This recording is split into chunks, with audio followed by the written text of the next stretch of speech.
Hello everyone, welcome to open learning Giridih. और आज की इस वीडियो में हम देखने वाले हैं मैथ्स का सेट नंबर 5 जो कि लिया गया उड़ान वाली बुक से।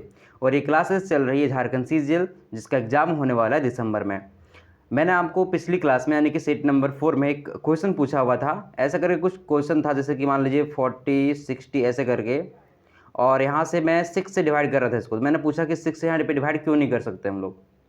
एलसीएम निकालने के समय आप 2 से डिवाइड करते ना, ऐसे करके 2 दूनी 4 2 दूनी 20 ऐसे करके। तो मैंने पूछा हुआ था, आप उस वीडियो में देख सकते हैं, ठीक है, मैंने क्या पूछा हुआ था।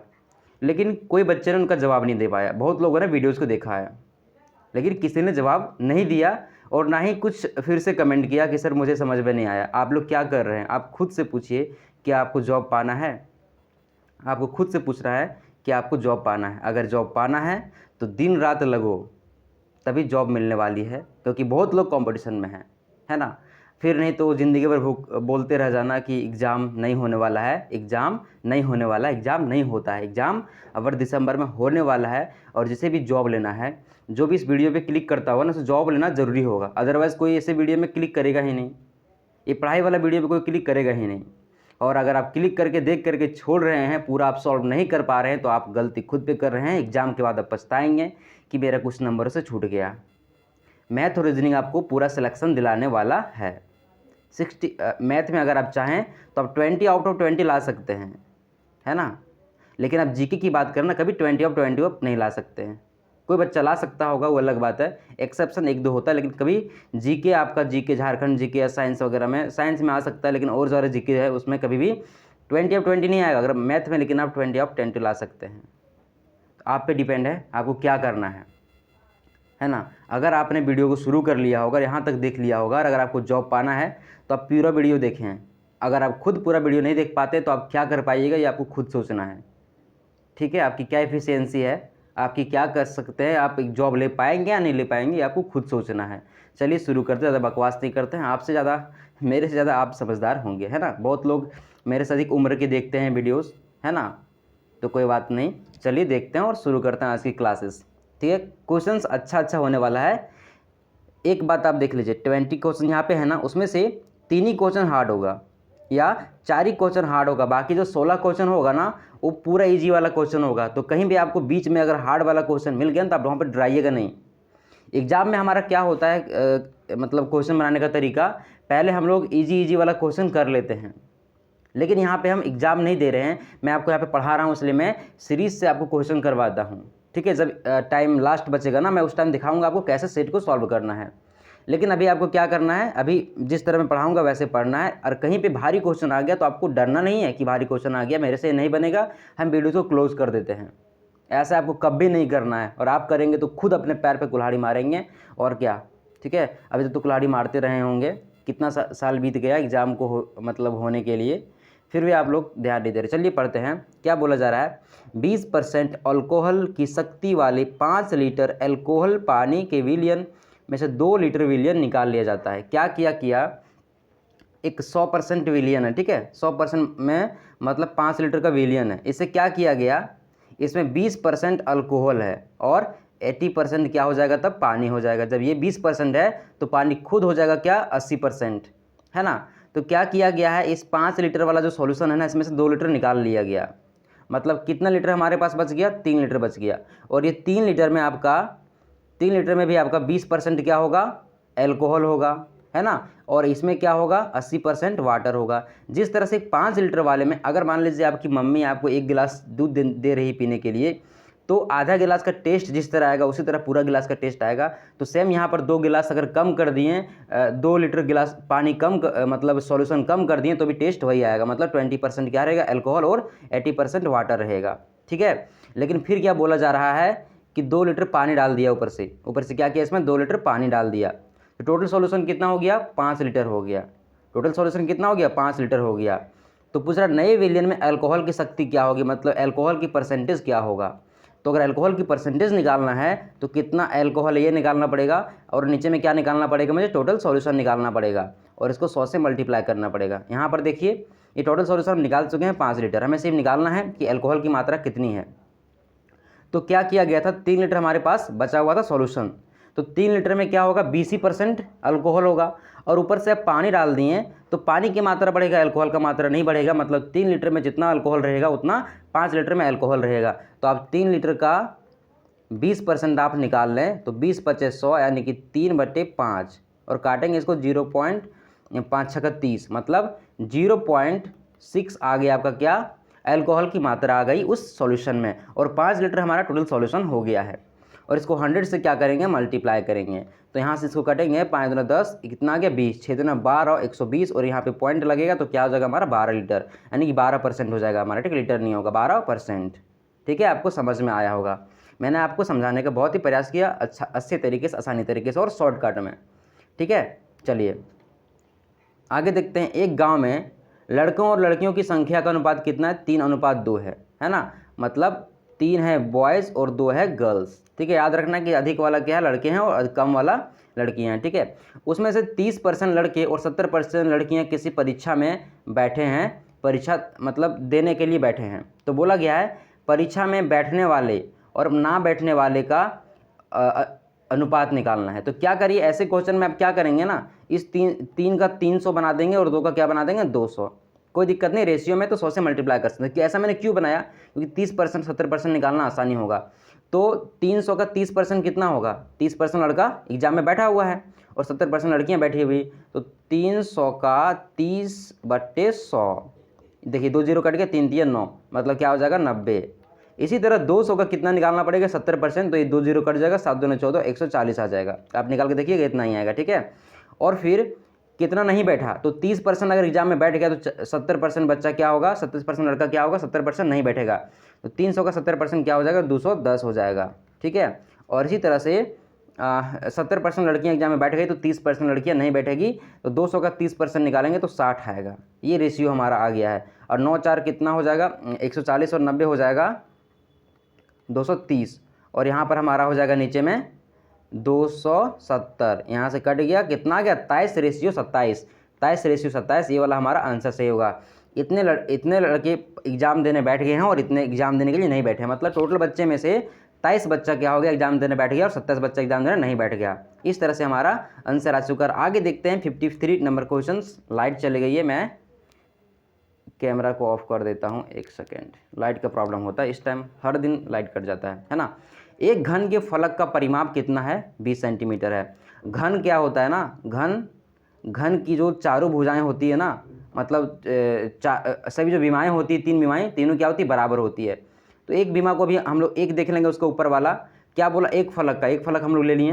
तो घन बोला ना, चारों फलक क्या होगा, बराबर हो गया। इसका परिमाप कितना है, 20 है। मतलब 4x = 20। तो 1x बराबर क्या हो जाएगा 5। मतलब एक जो भुजा की लंबाई कितनी है, 5 है। तो ये भी क्या हो जाएगा 5 हो जाएगा। तो क्या बोला, इसका आयतन क्या होगा। जब x यानी कि एक भुजा का वैल्यू 5 निकालनी है हम लोग, इसका आयतन निकालने के लिए क्या करते हैं, x क्यों करते हैं, मतलब 5 × 5 × 5, 5 × 25, 25 125। देख रहे हैं, ईजी वाला क्वेश्चन आ रहा है ना। इसी तरह आपका सेट में आएगा। ठीक है, जिस तरह वहाँ पे एग्जाम में होगा ना, इसी तरह सेट में आएगा आपका। 1-2 क्वेश्चन क्या होंगे, हार्ड होंगे, और उसी में आपका क्या होंगे, फंस जाएंगे और आपको लगेगा कि हम नहीं कर पाएंगे। तो पहले हल्का वाला क्वेश्चन करना। हल्का क्वेश्चन में भी 1 नंबर मिलता है, भारी क्वेश्चन में भी 1 नंबर मिलता है, लेकिन दोनों में समय और ताकत अधिक लगता है। तो पहले हल्का क्वेश्चन करिए, इस क्वेश्चन करिए ऐसे वाले को, आराम से 1 नंबर सिक्योर करिए। भारी क्वेश्चन एक छूट जाए तो क्या दिक्कत, उससे कोई हर्ज नहीं, लेकिन एक हल्का क्वेश्चन छूट गया तो बहुत दिक्कत होने वाली बात है। आगे बढ़ते हैं, देखते हैं 54 नंबर क्वेश्चन। क्या बोला, 3 क्रमागत विषम संख्याओं का गुणनफल इतना है और तीनों संख्या में सबसे बड़ी कौन है। ठीक है, क्या बोला जा रहा है, 3 क्रमागत संख्या मान लेंगे, पहला x मानेंगे तो दूसरा क्या हो जाएगा x + 2 मान लेंगे, और तीसरा क्या मानना पड़ेगा, x + 4 मानना पड़ेगा। क्यों ऐसा मैंने माना, देखिए क्या बोला, क्रमागत विषम संख्या। मान लीजिए पहला क्रमागत संख्या 1 है तो दूसरा विषम संख्या क्या होगा, 3 होगा। 2 तो आ नहीं सकता, तो 1 में कितना जोड़ना पड़ा, 2 जोड़ना पड़ा, है ना। तो 2 का डिफरेंस होगा। देखिए यहाँ भी 2 मैंने जोड़ा, 2 का डिफरेंस है, और सबको जब मल्टीप्लाई करेंगे ना तो क्या आंसर आ जाएगा 1287। तो पूछ रहा सबसे बड़ी संख्या मतलब x + 4 क्या होगा। आप इसको मल्टीप्लाई करते रहिए और करते रहिए, आपको बहुत टाइम लग जाएगा। ऐसे क्वेश्चन में क्या करना है आपको, 1287 का क्या करना है, इसका ये तोड़ देना है, मतलब फैक्टर कर देना है। ठीक है, तो 3 से जा सकता है वाला, 3 × 12, 3 2 6, 3 9 27, चला गया 3 से। अब फिर ये 3 से जा सकता है कि 4 2 6 915, 3 से चला जाएगा, 3 एकम 3 और 3 × 12, 3 3 9। अब 4 ये कितने से जाएगा, तो 11 से जाएगा। ठीक है, देखिए करके 11 एकम 11, 11 3 33। इसको अगर हम लोग सिंप्लीफाई में लिखेंगे मल्टीप्लाई करके, क्या आ जाएगा 13 गुना 11 और 3 तिया 9 कर देते हैं, क्योंकि हमारे पास 3 ही संख्या थी। देखिए एक संख्या 9, इसमें से 2 बढ़ गया और इसमें से 2 बढ़ गया, है ना। तो क्रमागत संख्या है और तीनों विषम संख्या है, तो सबसे बड़ी कौन आ गई? 13। हमारा 13 ही आंसर होगा। क्या आंसर होगा हमारा? 13। इसमें 17 तो आया ही नहीं, 17 होगा नहीं। और ये तीनों में से सबसे बड़ा कौन है? 13 बड़ा है, तो हमारा 13 आंसर, सबसे बड़ी संख्या पूछी गई थी। देखें कितना आसानी से बन गया। बस आपको जानने का मतलब थोड़ा देर है। अगला क्वेश्चन देखते हैं। एक पति और उसकी पत्नी की औसत आयु 12 वर्ष पहले, कितना वर्ष पहले? 12 वर्ष पहले जब उनकी शादी हुई तब 24 वर्ष थी। ठीक है, तो मान लीजिए जब अभी उसका वर्तमान उम्र जो एक पति पत्नी का x है और पति का उम्र है y है, तो कितना साल पहले की बात कर रहा है? 12 साल पहले के बाद। तो अगर x में 12 घटाएंगे तभी तो पत्नी का उम्र 12 घटेगा, और फिर y में भी 12 घटाना पड़ेगा। ठीक है, मैंने 2 बार क्या किया? 12 घटाया, क्योंकि 2 लोग यहाँ पर हैं। और इसको जब 2 से डिवाइड करेंगे ना, तो क्या हमारा आ जाएगा? ये हमारा आ जाएगा औसत। ठीक है, टोटल उम्र क्या किया मैंने? उस टाइम का उम्र निकाल लिया। ये वर्तमान उम्र ये वाला है, लेकिन इसमें से अगर 24 घटा लें, 12 घटा लें, इसमें से 12 घटा लें, तो हमारा क्या निकल जाएगा? तो औसत मतलब टोटल उम्र उस समय का निकल जाएगा। अब क्या करते हैं? 24 दूना 48 हो जाएगा, तो x प्लस वाई और माइनस माइनस दोनों है, तो क्या हो जाएगा? 12 दूना 24 हो जाएगा, और 24 दूना क्या हो जाएगा? 48। 24 दूना 48। ये इसको इधर ले जाएंगे ना, तो 48 में 24 घटेगा तो कितना बचेगा? 24। मतलब x प्लस वाई का वैल्यू कितना आ गया? 24 आ गया। अब आगे बढ़ के देखते हैं और क्या बोला गया है। अब उनका एक बच्चा है और परिवार की औसत आयु कितनी है? 26 है। अभी उनका एक बच्चा हो गया। मान लीजिए ये इसका वर्तमान आयु पति का, और ये पत्नी का वर्तमान आयु, और ये बच्चे का वर्तमान आयु। इसको अगर 3 से भागा देंगे तो अभी तो औसत निकल जाएगा, और अभी का औसत कितना दिया गया? 26 दिया गया है। तो क्या बोला कि इस बच्चे का उम्र निकालिए। पता है आपको x प्लस वाई का वैल्यू क्या है? तो 24 है। यहाँ पर क्या डालिए? 24। ठीक है, और इसको इधर ले जाइए, तो 26 दिया कितना हो जाएगा? यहाँ पे क्या बच जाएगा हमारा? z बच जाएगा। ये तो x y कट गया, इसका वैल्यू 24 आ गया। यहाँ पे बच जाएगा z बराबर क्या हो जाएगा? 26 गुना 3 माइनस 24। ठीक है, यही हो जाएगा ना। तो 26 को 3 से मल्टीप्लाई करिए, 3 छः 18 को 8 बाकी में 3 6 7 78। क्या आ गया? 78। ये हमारा 78 आ गया। 78 में 24, तो क्या बच जाएगा? 4 और 54। सॉरी, क्या गलती हो गया? 1 सेकंड रुकना, आपको कहीं पे गलती हो गई है कुछ। इस दोनों की उम्र आ गई है 24। ठीक है, उस बच्चे का वर्तमान आयु निकालना है।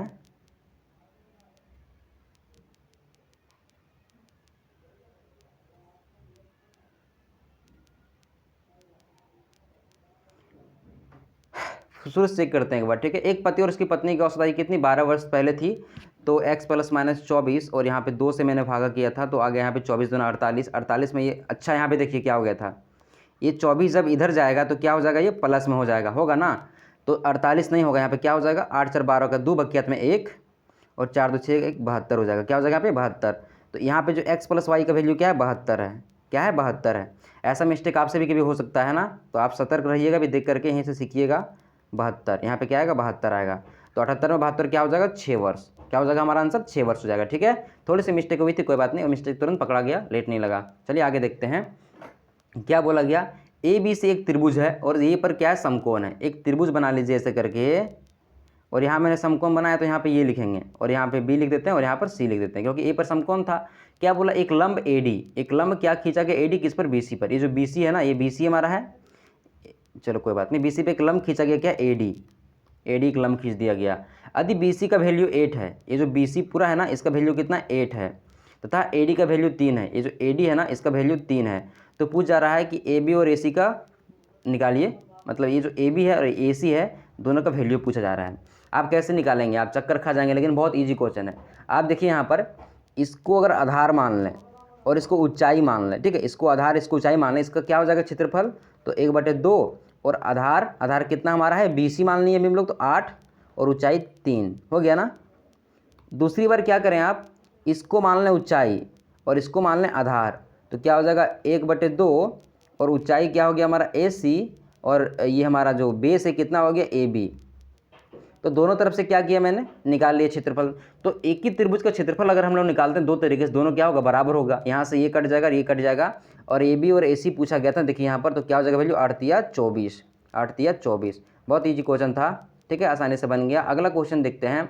वह सबसे छोटी संख्या जिसे इतना इतना से भाग देने पर प्रत्येक दशा में शून्य आता हो और जब 13 से उसको भाग देंगे ना तो 7 बचता हो, ऐसा संख्या निकालना है। ऐसा संख्या निकालना जिसको इतना से भाग देंगे ना ये सब संख्या से तो 0 आएगा, लेकिन 13 से भाग देंगे तो क्या आना चाहिए, 7 आना चाहिए। तो क्या करते पहले हम लोग इसका एलसीएम निकालेंगे, तभी तो वह संख्या निकाल सकते हैं जो इसको डिवाइड करने पर 0 आ जाएगा। ठीक है, तो 4 देखिए यहाँ पे छोटी संख्या बोला है ना तो एलसीएम निकालेंगे। ऐसे संख्या में कुछ लोग कंफ्यूज होते हैं बच्चे लोग कि एचसीएम निकालें या एचसीएफ निकालें, तो यहाँ छोटी संख्या लिखे हैं तो एलसीएम निकालेंगे, है ना। एलसीएम लघुत्तम का मतलब एलसीएम, तो 4, 6, 8 और 9 क्या करेंगे इसका एलसीएम निकालेंगे, ये 9 था। यहाँ पर क्या हम यहाँ पर देखिए सब कट रहा है, यहाँ क्या हम 3 से तो कटेगा नहीं, 4 से क्या दे सकते हैं भागा, क्या देखिए 4 से ये कट जाएगा और ये कट जाएगा। आपको फिर बताना है इस मतलब ये वीडियो में कि 4 से भाग हम दे सकते हैं क्या। ठीक है, यहाँ पे नहीं दे सकते तो क्यों नहीं दे सकते हैं, हम यहाँ पर 2 से देते हैं अभी। ठीक है, नहीं तो गलती हो जाएगा। 2 दूनी 4, 2 तिया 6, 2 चक्का 8, 9।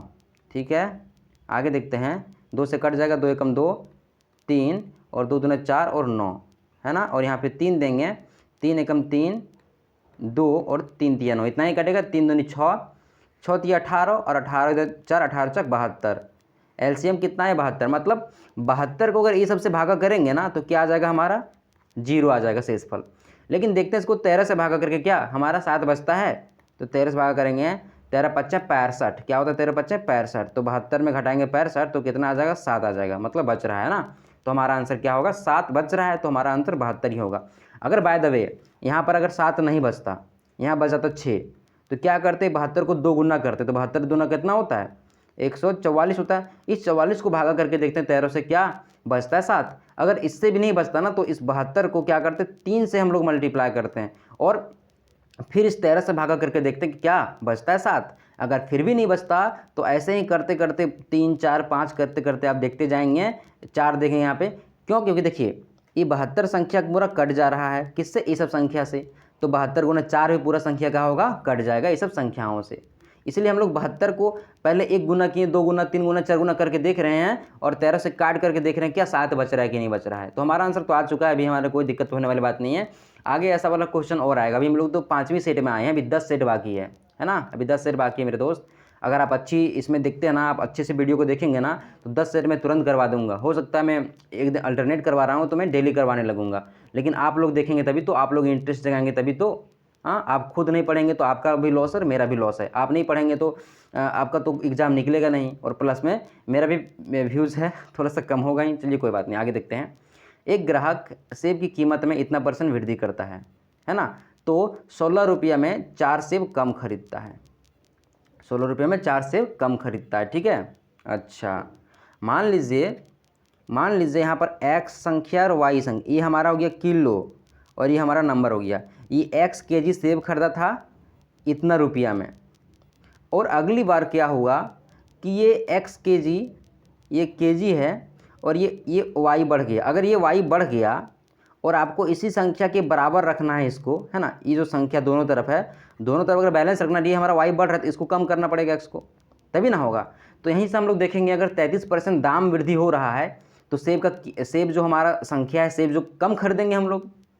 तो अगर 16 रुपया का 33.33% निकालें तो ये हमारा कितना मूल्य आएगा, 4 सेब के बराबर आएगा, क्योंकि इतना जब दाम बढ़ा था ना, हाँ 16 रुपये कितना जब दाम बढ़ गया तो 4 सेब हम लोग कम खरीद पा रहे हैं, तो जितना दाम बढ़ा उतना कम सेब ना खरीद पा रहे हैं। तो यहाँ से ये चीज़ निकाल सकते हैं हम लोग। ठीक है, अब देखते हैं कि 4 सेब का मूल्य पैसा दाम बढ़ने के बाद कितना आता है। ठीक है, तो आप एक चीज़ देखेंगे 33.33 है ना, 33.33, इसको अब 3 से मल्टीप्लाई करेंगे तो क्या आ जाएगा हमारा, लगभग 99.9 रन करके आएगा, है ना, मतलब 3 बार में ये कटेगा। अगर आप चाहें काटने के लिए तो आप ऐसे काट सकते हैं, 33 एकम 33, चलिए काट के दिखा देते हैं। ठीक है, 33.33, अब नीचे बट्टे में 100, तो 33 एकम 33, अब पॉइंट आ गया, पॉइंट लगा देंगे तो कितना बच गया यहाँ पे 33, तो 0 और 1 इस तरह कटेगा, क्योंकि 3 तो कटेगा नहीं, तो हम लोग 0 लगाना पड़ेगा तब 33 काट पाएंगे। तो क्या आ जाएगा 1.01, और 33 से काटेंगे, 33 तिया क्या होता है 99 होता है, 33 तिया 99, पॉइंट लगाएंगे तो 10 बचेगा, 10 जाएगा ना 33 से, तो क्या करेंगे और 0 लगाएंगे, 33 तिया 99। फिर इसको जब इससे काटेंगे तो कितना बार में कटेगा, 3 बार में, ये 3 आते रहेगा, 3 आते रहेगा, यहाँ पे 1 आते रहेगा। ठीक है, तो यहाँ पे कितना आ जाएगा 1/3, तो मतलब 16 गुना 1/3 बराबर 4 सेब। जब दाम बढ़ गया ना तो 4 सेब खरीद रहा है इतना दाम में। तो क्या बोल रहा है, 16 रुपया में 4 सेब कम खरीद रहा है। हम लोग क्या करते हैं ना, दाम बढ़ने के बाद 16 टका में क्या सेब खरीद पाएगा, तो ये चढ़ती है 12। दाम जब बढ़ गया तो 16 रुपया में 12 सेब खरीद पा रहा है, ठीक है। और ये सेब क्या है, 4 कम है किससे, पहले वाले से। मतलब पहले जो हमारा मूल्य था उस टाइम हम लोग 16 टका में 16 सेब खरीद लेंगे, क्योंकि ये 4 सेब कम था ना, तो 4 सेब बढ़ा देंगे, 12 में 4 बढ़ाएंगे तो 16 हो जाएगा। मतलब 16 रुपया में 16 सेब खरीद पा रहे हैं। मतलब पहले जो मूल्य था हमारा 1 रुपया था एक सेब का, था कि नहीं। 1 रुपया को हम लोग पैसे में लिखना है तो कैसे लिखेंगे, 100 पैसे में लिखेंगे। इस तरह से ये क्वेश्चन बन जाएगा इतना शॉर्टकट में। अगर आप लॉन्ग कट में बनाएंगे ना, बहुत टाइम लगेगा, काट भी नहीं पाएंगे आप, काटने में ही आपका टाइम चला जाएगा, ठीक है। इस मेथड को आप समझ लें। कोई चीज़ को आपको बढ़ाना है तो उसको कम करना पड़ेगा। ये क्वेश्चन देखिए, इस क्वेश्चन को भी आपको बहुत हार्ड लगेगा, लेकिन कुछ हार्ड नहीं है ना। बोला कि इसका न्यूनतम मान क्या होगा, इसका सबसे कम वैल्यू क्या होगा, कि उसको क्या करेंगे, 2 sin square theta plus 3 cos square theta. देखिए यहाँ पे क्या करते हैं, 2 sin square theta plus 2 cos square theta plus cos square theta. क्या किया, ये 2 और 1 में लिख दिया, 3 था ना, इसको 2 और 1 में लिख दिया मैंने, कोई दिक्कत नहीं। यहाँ से 2 2 क्या करेंगे, कॉमन ले लेंगे। कॉमन लेंगे, अंदर में क्या बचेगा, sine square theta plus cos square theta ही बचेगा। तो sine square theta plus cos square theta क्या होता है, 1 होता है कि नहीं। 2 प्लस कॉस स्क्वायर थीटा, ये हमारा वैल्यू आ गया। मतलब क्या आ गया, 2 प्लस कॉस स्क्वायर थीटा। अगर यहाँ पे हम कॉस थीटा का सबसे कम वैल्यू रख दें तो क्या हो जाएगा, हमारा सबसे कम वैल्यू आएगा पूरा का, है ना। तो कॉस थीटा का वैल्यू सबसे कम क्या होता है, -1 होता है। लेकिन अगर यहाँ पे -1 रखेंगे ना हम लोग, तो उसका स्क्वायर हो जाएगा और निकल के 1 आ जाएगा। तो हम लोग यहाँ पे -1 इसका वैल्यू नहीं रखेंगे, कितना रखेंगे वैल्यू, 0 रखेंगे। क्यों पता है, कॉस 90 का वैल्यू कितना होता है, 0 होता है। तो हम लोग थीटा का वैल्यू 90 मान लेंगे, यहाँ पे इसका वैल्यू 0 रखेंगे। तो 2 + 0 बराबर क्या हो जाएगा, 2 हो जाएगा। हमारा सबसे लोवेस्ट वैल्यू यहाँ पे 2 हो जाएगा। आगे बढ़ते हैं और देखते हैं 60 नंबर क्वेश्चन। ये भी क्वेश्चन बहुत ईजी है, कुछ हार्ड नहीं इसमें, है ना। आसानी से आप इसको बना सकते हैं। क्या करना है आपको, देखिए इसका मान निकालना है। देख रहे हैं यहाँ पे क्या लिखा है, p² + p - 1। ऐसा क्वेश्चन अगर आप देख लें तो क्या करिए, इसको पहले सॉल्व करिए, ठीक है। इसको कैसे सॉल्व करेंगे, तो इधर p लिखा है और इधर p बराबर है ना, p = इसको अगर इससे मल्टीप्लाई करेंगे क्या आएगा, 3p आएगा, है ना। और +1 का +1 आ जाएगा, नीचे में क्या आ जाएगा, p आ जाएगा। इसको इधर ले जाएंगे जब, तो क्या हो जाएगा, p², अरे लिखा ना सही से, p² बराबर 3p + 1। इसको भी सर कर देते हैं, ठीक है। तो p² - 3p - 1 बराबर 0। देख रहे हैं ये वाला संख्या लगभग इसके बराबर में आ रही है, लेकिन यहाँ पे +1 है, तो यहाँ पे +p है। तो यहाँ +p करने के लिए क्या करना पड़ेगा, दोनों तरफ हम लोग को 4p जोड़ देना पड़ेगा। दोनों तरफ क्या करना पड़ेगा, 4p जोड़ देना पड़ेगा। इधर 4p जोड़ेंगे तो 3p घट जाएगा, तो क्या होगा, p² + p - 1 बराबर 4p। यही हो जाएगा ना, यही हो जाएगा। देखिए यहाँ पे क्या लिखा है, 5p लिखा है, तो 5p लिख लीजिए ऊपर। और इसका वैल्यू कितना आ गया मेरे यहाँ पे, 4p आ गया। तो 4p ये काट दीजिए, तो 5/4 किस क्या लिख सकते हैं, कैसे लिख सकते हैं, तो 1 1 4 ऐसे लिखते हैं ना, 4 एकम 4 और 1 5/4 आ जाएगा। तो यहाँ पर ये हमारा संख्या लिखा गया आंसर, और आसानी से बन गया, कोई दिक्कत नहीं है ना। ये क्वेश्चन बहुत ईजी है, बहुत फेवरेट क्वेश्चन। देखिए क्या करना है, ऐसा क्वेश्चन आ गया तो देखिए यहाँ पे करिए, 3 दूना 6, लघुत्तम कर रहे हैं हम लोग, लघुत्तम वाला घटाव कर रहे हैं। तो 3 दूने 6, है ना। लघुत्तम ऐसे ही करते हैं हम लोग ना, आप नीचे इसका 1 मान करके दोनों का एलसीएम ले सकते हैं, लेकिन इसके नीचे 1 है तो 3 दूने 6 करिए और 6 में 1 घटा लीजिए, तो क्या बचेगा, 5/3 बचेगा कि नहीं। इसको ऐसे ही करेंगे, 5 दूना 10, 10 में 3 घटाएंगे तो क्या बचेगा, 7/5 और गुना फिर 7 दूना 14 और 14 में 5 घटाएंगे तो क्या बचेगा, 9 और नीचे आ जाएगा हमारा 7। इसी तरह करते करते करते जब इसको भी यहाँ से मल्टीप्लाई करेंगे, 999 गुना 2, तो क्या आएगा, 9 दूना 18 का 8 बकियात में 1, 9 दूना 18 19 का 19 बकियात में 1, 9 दूना 18 1 19, कितना गया, 1998 आ गया। और 1198 में ई घटाना पड़ेगा हमको, यहाँ पे कितना घटाना पड़ेगा, 997। तो यहाँ पे आएगा 1 और ये 9 में 9 तो 0, 9 में 9 तो 0 और ये 1, तो ऊपर में क्या आएगा हमारा 1001 और नीचे में कितना आएगा, 999। ये सीरीज बन गया। देखिए यहाँ पे क्या हो रहा है, ये 5 से 5 कट जा रहा है, ये 5 से 5 कट जा रहा है। उसी तरह ये 9 से 9 कटेगा और यहाँ पर भी 99 आएगा और ये कट जाएगा, तो इसको सीधा ऐसे काट दीजिए आप। तो क्या बच गया यहाँ पे, 1001 बच गया, 1001 और नीचे में क्या बच गया, 3 बच गया, और हमारा आंसर ये वाला हो जाएगा। ठीक है, आसानी से बन गया, कोई दिक्कत नहीं। अगर यहाँ ये दोनों कट रहा है, अगर यहाँ पे दोनों कट रहा है, ये दोनों कट रहा है, तो आगे भी ऐसे करते करते करते जाएगा, सिर्फ ऊपर वाला बच जाएगा, सिर्फ ऊपर वाला बच जाएगा। ठीक है, अगर दिक्कत होगा तो आप मतलब कि मैसेज करेंगे, है ना, टेलीग्राम में। एक राशि क्रमशः 5%, 10% और 20%, मतलब पहला साल का एक राशि है, आपको समझाते हैं, उसको 3 वर्ष के लिए चक्रवृद्धि ब्याज पर दे दिया गया है। ठीक है, तो पहला वर्ष का जो हमारा जो ब्याज मिलेगा 5%, दूसरा साल का 10% और तीसरा साल का 20%। तो 3 साल के बाद वो राशि हमें इतना हो जाती है, 3 साल के बाद पैसा बढ़ करके इतना हो जाता है। तो बोला जा रहा है कि निवेश की गई राशि कितना, मान लीजिए हम लोग निवेश की गई राशि कितना थी, एक्स थी, कितना थी, एक्स। तो एक्स पहला साल कितना हो गया, 105% हो गया, है ना। अरे 100% खुद का और 5% बढ़ गया, है ना। फिर अगला साल क्या हो जाएगा, 110% हो जाएगा, है ना, 10% बढ़ गया और 100% खुद का। और तीसरा साल में 120%, 100 बराबर ये क्या हो जाएगा, तो 16 और 6, 3, 2 इसके बराबर हो जाएगा, होगा कि नहीं, बढ़ करके। अब काट लीजिए, 1 0 कट गया, 1 0 कट गया, इसको काटिए, 5 दूने 10, 1 5 चक्कर, अच्छा 5 दूने 10, 0 हो गया। अब चलिए क्या करते हैं, इसको हम लोग सॉल्व कर लेते हैं। x बराबर क्या हो जाएगा, तो 16 632 और गुना, नीचे में 20 बच गया और 10 बच गया और 10 बच गया, मतलब क्या बच गया, 2 ऐसे करके बच गया, 1 2 3 0 बच गया, ये बच गया था। और नीचे में क्या है, ऊपर वाली संख्या ऊपर में क्या है, 21 गुना 11 गुना 12। चलिए काट के देखते हैं क्या 11 से कटेगा, देखते हैं 11 से काटेगा। ठीक है, 11 कम 11 बच गया 5, 11 5 55 बच गया 1 और 13 हो गया, तो 11 के 11 बच गया 2, तो 22, 11 दूना 22, ये हमारा आ गया, इससे कट गया। अब देखते हैं 12 से काट के क्या कटता है क्या, तो 12 एकम 12 बच गया हमारे पास 3, तो हो गया 31, 12 दूना 24, 24 12 दूना 24, और कितना बच गया हमारे पास, 24 6 7 बच गया, और ये लास्ट में कितना 2, तो 12 5 12 छक 72, 6 बार में कट गया हमारा। कितना आ गया ऊपर में, 126 आ गया।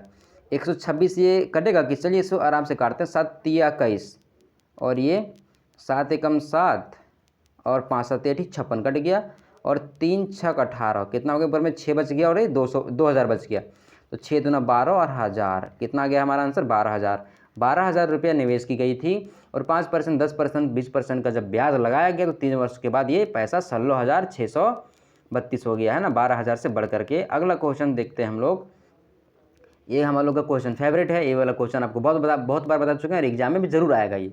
एक्स और वाई एक कार्य को 12 और 16 दिन में कर सकता है ना। एक एक्स है जो एक कार्य को 12 दिन में करेगा, और एक वाई है जो एक कार्य को 16 दिन में करेगा।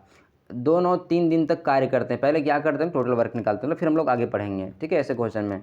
तो 12 और 16 का क्या हो गया, टोटल वर्क क्या होगा, एलसीएम निकालना पड़ेगा, 2 छक 12 और 2 8 16, 2 3 6, 2 चक 8, तो 4 3 12, 12 दूना 24, दूना 48, 24 दूना 48। अब क्या करेंगे, इसमें पावर निकाल लेंगे। पावर मतलब एफिशिएंसी, मतलब एक दिन में कितना का, एक घंटा दिन का बात है, तो एक दिन में कितना काम कर, देखिए अगर 12 दिन में 48 काम कर रहा है, तो 12 चकें 48, एक दिन में 4 ही काम करता होगा, है ना। अगर 16 दिन में 48 काम कर रहा है, मतलब ये 16 3 48, एक दिन में 3 काम करता होगा, है ना। क्या बोला, दोनों 3 दिन तक कार्य करते हैं, दोनों कितना काम करता है, 3 दिन तक कार्य करता है, फिर एक्स चला जाता है। अच्छा, तो 3 दिन दोनों काम करेगा, तो दोनों मिलकर एक दिन में कितना काम करेगा, एक आदमी 4, एक आदमी 3, एक आदमी 7 काम करेगा एक दिन में।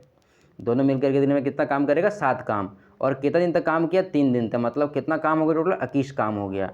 तो 48 में से 21 काम क्या हो गया, हमारा खत्म हो गया। तो कितना काम बच गया, 7 और इधर 2, 27 काम हमारा बच गया है। 27 काम हमारा क्या है, बच गया है। बोला कि शेष काम अकेला करेगा वाई, तो वाई एक दिन में कितना काम करता है, 3 काम, 3 काम। 27 काम कितने दिन में करेगा, तो 9 दिन में करेगा, 3 में 27, यहाँ पर 9 हमारा आंसर हो जाएगा। आगे बढ़ते हैं और देखते हैं, ठीक है। यदि tan थीटा का वैल्यू इतना है, ठीक है, तो इसका वैल्यू क्या होगा, तो tan थीटा के बराबर क्या होता है, sin theta by cos theta. ये होता है कि नहीं, नहीं अगर पता हो लिख लीजिए कि tan थीटा बराबर होता है sin theta by cos theta. तो ये tan थीटा को मैंने क्या लिख दिया, ये sin theta by cos theta, इधर कितना है, 4/3 है कि नहीं। अब sin थीटा का वैल्यू 4 मान लीजिए, कॉस थीटा का वैल्यू कितना मान लीजिए, 3 मान लीजिए, इसमें बैठाइए। 3 गुना sin थीटा कितना है, 4 है, तो 3 चक्के 12 आएगा ऊपर में, और माइनस कितना है, कॉस थीटा का वैल्यू 3 है, तो 4 तिया 12, इधर भी 12 आ गया। नीचे में sin थीटा वैल्यू कितना है, 4 है, तो 4 तिया 12, और प्लस का प्लस, कॉस थीटा का वैल्यू कितना है 3, तो 4 तिया 12, ऊपर में घट के 0, नीचे में 24, तो 0/24 कितना आएगा 0 आएगा। ठीक है, आगे बढ़ते हैं और देखते हैं 14 सेंटीमीटर त्रिज्या वाले एक वृत्त की त्रिज्या केंद्र पर एक समकोण बनाती। चलिए कैसे कर लेते हैं, एक ऐसे हमारा वृत्त है ना, और इसका जो त्रिज्या है ना उसका वैल्यू कितना है 14 सेंटीमीटर है। और क्या बोला, वृत्त की एक जीवा ऐसे खींच लेंगे, और ये जीवा क्या कर रही है, केंद्र पर 90 डिग्री का कोण बना रही है। ये 90 यहाँ पे कितना बन रहा है 90 डिग्री का कोण बन रहा है। ठीक है, तद अनुसार छोटे वृत्तखंड का क्षेत्रफल निकालिए। वृत्तखंड का मतलब क्या होता है, ये जो यहाँ पे दिख रहा है ना आपको ये वाला भाग, इसको वृत्तखंड बोलते हैं। अगर ये पूरा निकालने बोलता ना पूरा, तो क्या होता हमारा वैल्यू त्रिज्यखंड बोलते। क्या बोलता त्रिज्यखंड, तो त्रिज्यखंड है ना, त्रिज्यखंड का फॉर्मूला होता है θ/360 गुने पाई r स्क्वायर। पहले क्या करते हैं हम लोग, ये पूरा का वैल्यू निकाल लेते हैं ना, त्रिज्यखंड का पूरा जितना है पूरा। उसके बाद ये त्रिभुज जो बन रहा है ना यहाँ पे ट्रायंगल, इस ट्रायंगल का वैल्यू घटा देंगे तो हमारा क्या निकल जाएगा वृत्तखंड। ये छोटे वाले को क्या बोलते हैं वृत्तखंड बोलते हैं। ये छोटे वाले का वैल्यू निकालना है तो पहले बड़े वाले का वैल्यू निकाल लेते हैं। ठीक है, चलिए अच्छा, बड़े वाले का वैल्यू कितना होगा इतना, और छोटे वाले वैल्यू का क्या होगा, तो देखिए इसको मान लीजिए आधार, इसको मान लीजिए ऊंचाई। क्यों, क्योंकि ऐसे बनाए त्रिभुज, देखिए ऐसे यहाँ पे 90 डिग्री है, और ये भी त्रिज्या ये भी त्रिज्या, मतलब ये भी आर ये भी आर, मतलब ये भी 14 और ये भी 14। इसका कितना हो जाएगा क्षेत्रफल, तो हो जाएगा 1/2 गुना आधार 14 गुना ऊंचाई 14, ये ना होगा। और थीटा का वैल्यू यहाँ पे कितना है 90 डिग्री, 90 डिग्री दिया गया ना, समकोण बनाती है तो, और नीचे में 360, और पाई का वैल्यू कितना दिया गया है 22/7, और आर का वैल्यू कितना है 14 गुना 14 माइनस 1/2 गुना 14 × 14। ठीक है, 14 × 14, और यहाँ से 9 चक्के 36 कट गया, और ये काटिए 7 दूना 14, ये 2 से कट गया, 2 दूना 4, इससे कट गया 11, क्या बच गया यहाँ पे 11 गुना 14, यहाँ पे लिख लेते हैं हम लोग 11 × 14 माइनस है ना माइनस, और 2 से काटेंगे तो यहाँ पे क्या आ जाएगा 7, तो आएगा यहाँ पे हमारा 7 गुना 14 बच गया वहाँ पर है। और इस तरह से यहाँ पे 14 कॉमन ले लेंगे, अच्छा 14 है, 14 कॉमन ले लेंगे, क्या बचेगा 11 माइनस 7 बचेगा, 11 में 7 घटाएंगे कितना बचेगा 5, है ना, 5 घटेगा 4 बटेगा ना, 4 घटे बचेगा, और ये 14 का 14 है ना 14 का, तो 14 चक्का कितना होता है 56 सेंटीमीटर स्क्वायर। ये जो छोटा सा हमारा वृत्तखंड है इसका वैल्यू क्या आ जाएगा, ये आ जाएगा। अगर हमको त्रिज्यखंड पूछता, मतलब ये पूरा का वैल्यू पूछता, तो हम लोग सिर्फ इतना निकालते ना, हमारा आंसर आ जाता। आप त्रिज्यखंड का फॉर्मूला लिख लें, कोई कॉपी में आपको काम आने वाली है। क्या बोला, राज और प्रेम 3 किलोमीटर प्रति घंटा 3 किलोमीटर और 2 किलोमीटर प्रति घंटा की गति से विपरीत दिशा में चल रहा है। राज जो इधर चल रहा है और यहाँ से इधर जा रहा है कौन, प्रेम जा रहा है, ये 3 किलोमीटर के स्पीड से, ये 2 किलोमीटर स्पीड से, तो उल्टा चल रहा है ना, तो टोटल स्पीड जो होगा ना जुड़ जाएगा, मतलब टोटल स्पीड क्या हो जाएगा, टोटल स्पीड हो जाएगा 3 × 5 किलोमीटर पर आवर, ये हो जाएगा हमारा, है ना, kmph होता है kmph। ठीक है, जल्दी में लिखते हैं, कुछ चीज़ नहीं लिख पाते हैं, कोई दिक्कत नहीं, 5 kmph, क्योंकि विपरीत दिशा में चल रहा है ना। आप देखिए ये जो दिशा यहाँ से इधर भी ये दूरी बढ़ रहा है, इधर भी दूरी बढ़ रहा है, मतलब डबल स्पीड हो जा रहा है। डबल स्पीड कहने का मतलब 3 और 2 5 स्पीड हो जा रहा है। तो बोला कि 2 घंटे बाद एक दूसरे से कितने दूर में रहेंगे, मतलब 2 घंटा चल लिया तो दोनों के बीच डिस्टेंस क्या होगा, तो दूरी बराबर क्या होता है 4 गुना समय, 4 कितना है 5 और समय है 2, 5 दूना 10 किलोमीटर, बस 10 में हो गया। बस इजी क्वेश्चन था, बोले ना आपको बहुत सारे इजी क्वेश्चन मिलेगा, 1 2 3 मैक्सिमम 4 क्वेश्चन आपको भारी मिलेगा। ठीक है, और इसके पीछे पगलाना आपको नहीं है, बस मैं सिखाता हूँ, सीख लीजिए, आपका भारी भी क्वेश्चन वहाँ पे बन जाएगा, कोई दिक्कत वाली बात नहीं है।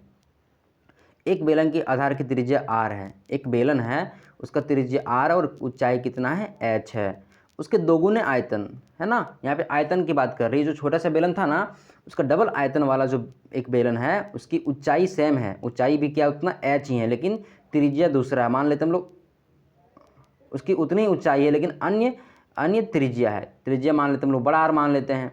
ये जो सेकंड वाला त्रिज्या था ना, सेकंड वाला बेलन था ना, उसका त्रिज्या मान लीजिए R। तो देखिए क्या करना पड़ेगा, दोनों का आयतन बताया गया है ना, तो हम लोग आयतन निकाल लेते हैं। छोटे वाले बेलन का आयतन क्या हो जाएगा, तो पाई r स्क्वायर h हो जाएगा। और फिर इधर हम लोग लिख लेते हैं बड़े वाले का, तो बड़े वाला क्या हो जाएगा, पाई r तो पता नहीं है, हम लोग बड़ा R माने, और h दोनों का सेम है। लेकिन क्या बोला, ये जो बड़ा वाला जो है ना इसका आयतन डबल है, तो इधर से क्या करना पड़ेगा 2 से मल्टीप्लाई करना पड़ेगा, तभी तो दोनों का आयतन बराबर होगा, है ना। तो इसको काटिए पाई, इसको काटिए पाई, इसको h काटिए, इसको h काटिए। यहाँ से क्या निकालने बोला था, आधार की त्रिज्या पूछा गया था, बड़े वाले त्रिज्या, तो बड़े वाला त्रिज्या क्या हो गया, आर स्क्वायर टू और रूट अंडर, इसको बाहर निकालेंगे तो बच जाएगा √2 और बाहर निकल जाएगा आर, तो r√2 हमारा ये आंसर होगा। अगर आपको समझ में नहीं आया होगा, मैंने थोड़ा सा फास्ट इसको बताया है, ठीक है, अच्छे बच्चे को समझ में आ जाएगा, नहीं समझ में आएगा तो कोई दिक्कत नहीं, टेलीग्राम में मैसेज करेंगे। 14 सेंटीमीटर त्रिज्या के एक वृत्त के आकार के एक तार को एक वर्ग में मोड़ दिया था। क्या बोला, एक ऐसे करके एक वृत्त था, इसका त्रिज्या कितना था, 14 था, इसको मोड़ करके ऐसे बना दिया गया, ठीक है। तो तार तो वही है, आकार नहीं है ना, आकार नया है, तो क्या करना पड़ेगा आपको, दोनों का परिमाप बराबर हो जाएगा, तो इनके क्षेत्रफलों का अंतर निकालिए। तो पहले इसका हम लोग भुजा निकाल लेंगे, x मान लेते हैं भुजा, तभी तो हम लोग पता कर पाएंगे इसका क्षेत्रफल और तभी तो उसका अंतर निकाल पाएंगे। तो चलिए इसका परिधि जो होगा इसके परिमाप के बराबर में होगा। इसका परिधि क्या होता है, 2πr, तो 2 गुने 22/7 गुने r कितना है, 14 है, बराबर इसका परिमाप क्या होता है, 4 इंटू भुजा, ये ना होता है, काटिए, ठीक है, ये 7 दूना 14, ये 2 दूना 4 और ये 4 इससे कट गया, मतलब x बराबर क्या आ गया, 22 आ गया, है ना। इसका भुजा कितना गया, 22। अब दोनों का क्षेत्रफल का अंतर निकालते हैं, इसका क्षेत्रफल क्या हो जाएगा, πr², तो πr² मतलब 22/7 और r कितना है, 14 इंटू 14, और ये हमारा जो ये है वर्ग, इसका क्षेत्रफल क्या हो जाएगा, तो 22 गुना 22, कुछ तो गलती नहीं है, नहीं गलती होगा, ठीक है, 7 दूना 14। अब क्या करते हैं, दोनों में 22 कॉमन ले लेते हैं, ठीक है, तो 22 ले लिए कॉमन, तो यहाँ पे कितना बचेगा, 14 दूना 28 बच गया और माइनस इधर 22 बच गया, तो फिर क्या होगा, इस 22 को 22 लिखेंगे और 28 में 22 तो 6, तो 6 दूना 12, 2 बक्यात में 1, और 6 दूना 12 1 13, 132 इधर को है ना, ये हमारा आंसर हो गया। लास्ट 2 क्वेश्चन बचा है, देखिए मैंने 36 मिनट में इतना सारा क्वेश्चन बना दिया। अगर आप कमज़ोर भी होंगे ना और 2-2 मिनट में बनाएंगे ना तो इतना जल्दी आपका नहीं बनेगा, ठीक है, कोई बात नहीं, है ना, बने रहिए, ज़रूर आपका सिलेक्शन होगा। मैं इतना फास्ट बनाता हूँ, आप इससे और फास्ट बनाएंगे, ठीक है। मैं आपको समझाता हूँ, मैं जितना बोलना पड़ता है आपको थोड़ी ना बोलना पड़ेगा एग्जाम में। एक समभुज कोणीय बहुभुज की आंतरिक कोण बाह्य कोण से 5 गुना अधिक है। आपको पहले ना कोई भी बहुभुज दिया गया, बहुभुज का मतलब उसका भुजा बहुत सारा है, तो बहुभुज का जो आंतरिक कोण होता है ना, आंतरिक कोण का योग, आंतरिक कोण का योग मैंने लिखा है, ठीक है, क्या होता है, भुजा -2 गुना 180 होता है, ये आंतरिक कोणों का योग, और उसके बाह्य कोणों का योग है ना, कोई भी है तो उसके बाह्य कोणों का योग क्या हो जाएगा, तो 360 होता है। बाह्य कोणों का योग बोल रहा हूँ मैं, बाह्य कोणों का योग, जितना भी उसका बाह्य कोण है सबका योग कितना, 360 होगा। लेकिन प्रत्येक का बात किया गया, तो मान लीजिए अगर इसमें n भुजा था, है ना, तो इसके प्रत्येक जो कोण होंगे, प्रत्येक कोण जो इसका होगा उसको n से डिवाइड कर देंगे। अगर ऐसे लिख लेंगे हम लोग n-2 इंटू 180/n, तो हर एक कोण का एंगल निकल जाएगा, हर एक कोण का माप निकल जाएगा, क्योंकि जितना कोण था उसे मैंने भागा दे दिया, ठीक है। तो इस तरह इधर हो गया, और बाह्य कोण भी कितना है, 360 है। अगर इसको हम लोग प्रत्येक कोण निकालना पड़ेगा, तो मान लीजिए उस बहुभुज में n कोण था, n भुजा था, तो n से दे देंगे हम लोग भागा, तो इस तरह से क्या हो जाएगा, हमारा ये हो जाएगा, ठीक है। अब क्या बोला गया,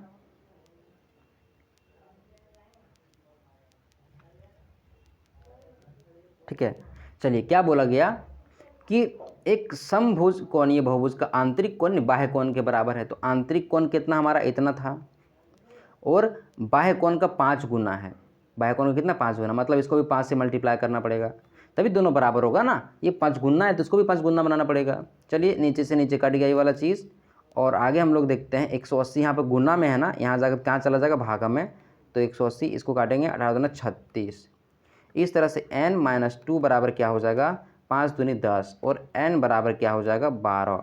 उसमें कितनी भुजाएं थी, तो 12 भुजाएं थी, उसकी कितनी भुजाएं थी, 12। ये फॉर्मूला को आप लिख लेंगे अगर आपको नहीं आता होगा, ठीक है। लास्ट क्वेश्चन हमारा दिया गया हाइट एंड डिस्टेंस है, जिसको हम लोग बहुत अच्छे तरीके से करेंगे, लास्ट क्वेश्चन है, ठीक है। बोला गया ज़मीन पर किसी बिंदु से एक विमान का ओनियन कोण, एक बिंदु यहाँ पे मान लीजिए, और ऊपर में एक जहाज उड़ रहा है ऐसे, उसका ओनियन कोण कितना दिया गया है, तो 45 डिग्री दिया गया, यहाँ पे लिखा होगा। 12 सेकंड उड़ने के बाद ओनियन कोण घट करके 30 हो गया, 12 सेकंड इधर उड़ करके गया, तभी तो इसका ओनियन कोण क्या होगा, कम होगा। अगर इधर जाएगा तो ओनियन कोण बढ़ जाता, ठीक है, 30 डिग्री यहाँ पर ओनियन कोण हो गया। और यहाँ से यहाँ तक कितना टाइम लगा उसको जाने में, तो 12 सेकेंड लगा। ये दिया गया है हमको, ठीक है, लिख लिए हम लोगों ने। इसको यहाँ पे मिला देते हैं ताकि हम बनाने में आसानी हो। तो क्या बोला गया है कि यदि विमान 2400 मीटर ऊंचाई पे उड़ रहा है, मतलब ये जो ऊंचाई है ये कितना है, 2400 मीटर। तो विमान की गति निकालिए। विमान की गति निकालना है। विमान की गति कैसे निकलेगी, तो गति बराबर क्या होता है, दूरी बट्टे समय। यहाँ पे समय दिया गया लेकिन ये दूरी नहीं। ये दूरी अगर हम लोग निकाल लेते हैं तो क्या करते हैं हम लोग, उसका चाल भी निकाल लेंगे। इसको यहाँ पे एक ना लाइन खींच दीजिए। देखिए ये जितना बड़ा है इसको x मान लीजिए, उतना बड़ा क्या होगा, ये x हो जाएगा। होगा कि नहीं, होगा ना। इसको x मत मानते भी छोड़ देते हैं, ठीक है। अब इसको निकालने के लिए क्या करेंगे, यहाँ से यहाँ तक पूरा अगर हम लोग निकाल लें, उसको मान लेते हैं y और इसको मान लेते हैं हम लोग z मान लेते हैं। तो अगर y में हम लोग z घटा लें, ये जो पूरे में से इतना को घटा लें तो ये वाला संख्या निकल जाएगा हमारा x, निकलेगा कि नहीं, ये x निकल जाएगा। और अगर भाई x निकाल ले तो हमारा स्पीड पे निकल जाएगा। चलिए पहले ये जो छोटा ट्रायंगल है ना, इसमें हम लोग काम करते हैं। कौन कितना, 45, और ये ऊंचाई कितना है, 2400 मीटर। ये जितना ऊंचाई भी इतना ऊंचा, तो ये 2400 मीटर क्या लंब है, ये हमारा क्या हो गया, लंब। आधार कितना हो गया, यहाँ से यहाँ तक z मान लिए हैं। तो लंब बटे आधार बराबर क्या होता है, tan थीटा। tan थीटा कितना, 45 है। तो tan 45 का वैल्यू कितना होता है, 1 होता है। इस तरह से z हमारा कितना हो गया, 2400 हो गया। इसको इधर करके नोट करके रख लेते हैं।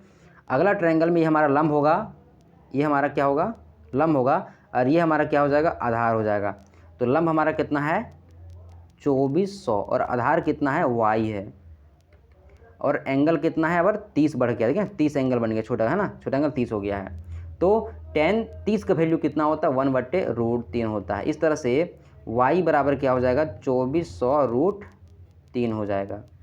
अब जैसा मैंने आपको बताया था कि ये पूरे y में से क्या करना पड़ेगा, z को घटाना पड़ेगा, तभी हमें x निकलेगा। तो इसमें से क्या करिए, अब 2400 घटा लीजिए, तो क्या आ जाएगा दोनों में से, है ना, इतना लिखे मैंने, 2400√3 माइनस 2400, तो इसमें से 2400 कॉमन आ जाएगा और अंदर में क्या बचेगा, √3 - 1। ये हमारा क्या हो गया, दूरी हो गया। अगर इसको हम लोग क्या करते हैं, यहाँ पे लिख लेते हैं, ठीक है, यहाँ पे जगह है 2400 और √3 - 1, ये हमारा क्या हो गया, दूरी हो गया। और नीचे में समय लिखते हैं, समय कितना हमारा, 12 सेकेंड है। तो ये हमारा मीटर प्रति सेकेंड में क्या आ जाएगा, हमारा स्पीड आ जाएगा। लेकिन देख रहे हैं यहाँ पे किलोमीटर में पूछ रहा है, तो क्या करेंगे हम लोग, ठीक है, यहाँ पे लिखते हैं इसको थोड़ा सा बोल्ड भरने के बाद, 2400√3 - 1, ये था ना, ये यहाँ पर। और इसको कितना से भागा करना है, 8 से कितना, 12 सेकंड से करना है, ठीक है। अब इसको क्या करना है, मीटर प्रति सेकंड से किलोमीटर प्रति घंटा में बदलना है। तो क्या करना पड़ेगा हमको, 18/5 से मल्टीप्लाई करना पड़ेगा। आपको पता है ना, अगर मीटर प्रति सेकंड से आपको किलोमीटर प्रति सेकंड में जाना है तो क्या करना पड़ेगा, 18/5 से मल्टीप्लाई करना पड़ता है। तो मैंने कर दिया, और इसको काटेंगे, हमारा आंसर आ जाएगा 12 दूना 24, तो यहाँ पे आ जाएगा 200 आ जाएगा। और इसको से इससे काटेंगे तो आ जाएगा 40, और 18 चक कितना होता है, 72, 720 और √3 - 1, है ना। ये कहाँ पर मिल रहा है आपको, ए में मिल रहा है, फर्स्ट वाले में मिल रहा होगा, आपको दिख रहा होगा आसानी से। ये हमारा आंसर आ चुका है। कहीं भी दिक्कत अगर आपको होगा ना, तो आप क्या करते हैं, टेलीग्राम में मैसेज करते हैं, ठीक है। जोश लाइए खुद में, जोश। जो बच्चा यहाँ तक आया होगा ना, मेरा लाइट आ चुका है, कैमरा बंद कर दो ताकि आप मुझे देख लें, है ना। अगर आप में जोश होगा ना, तो आप क्या करेंगे, लास्ट तक वीडियो देखेंगे। और जिसमें जोश ना होगा ना, वो खो गया होगा उधर ही और वीडियो क्लोज कर दिया होगा। जो यहाँ तक आया होगा ना बच्चे, अपने आप को खुद को भाग्यशाली समझिएगा, आपका सिलेक्शन निश्चित है ना। जिस बच्चे में पावर होगा, दम होगा एग्ज़ाम निकालने का, वही बच्चा यहाँ तक पहुँच पाया होगा। और कुछ ही बच्चा होगा, जैसे मैंने पिछले क्लास में बताया था। आपकी मर्ज़ी, जॉब निकालना है या नहीं, आपको सोचना है, ठीक है। ऐसे ही घिसे पीटे रह जाना है। चलिए थैंक्स, मिलते हैं अगली क्लासेस में, रीजनिंग वाली में। कल आपको 2 सेट रीजनिंग कराया जाएगा ना, रीजनिंग को जल्दी करके ख़त्म करा देंगे, फिर मैथ रेगुलर चलाएंगे, ठीक है। और अगर आप बोलेंगे तो रीजनिंग को कराने छोड़ देंगे, क्योंकि बहुत लोग, कम लोग रीजनिंग देखते हैं, लेकिन कुछ लोग को दिक्कत है रीजनिंग में, वो लोग तो रीजनिंग देखेगा ना। चलिए ठीक है, मिलते हैं नेक्स्ट क्लासेस में।